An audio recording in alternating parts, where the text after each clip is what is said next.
it's Larry Clark here with Tyler Arcari, and we're here for another episode of the Excelsior Music Publishing Feed the Birds. Today we're talking about nonverbal rehearsals and how you can use them to really focus your students in and get them really into the rehearsal and really talk less as a conductor, because I think that's something we do probably a little bit too much, wouldn't you say? I lost my voice my first year, and these are all bad habits too, but singing over the group and yelling over the group, trying to get them to hear me, and I think we're all guilty at some point in our teaching time of stopping and giving them an essay.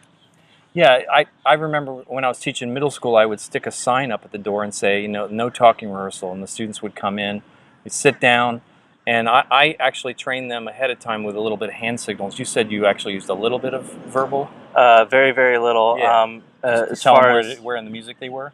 Yeah, stuff like that, and I also had hand signals for other things throughout rehearsal too. So it wasn't always just that's the only time we used hand signals. I used them even when we had verbal rehearsals. But the most important thing to stress is that if you do a rehearsal where there's a lot less talking, then there's a lot more listening. And I think that's really the key, is we want the students to really focus in on what they're hearing and listen across the ensemble for all the important things of balance and blend and intonation and all things like that. I think it makes us focus too.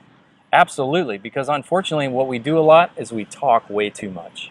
So we're going to stop talking now, since we've gotten to the end of another episode of Feed the Birds with this beautiful bus going by here in Lakeland, Florida. And I hope you'll come back for more episodes here on Facebook.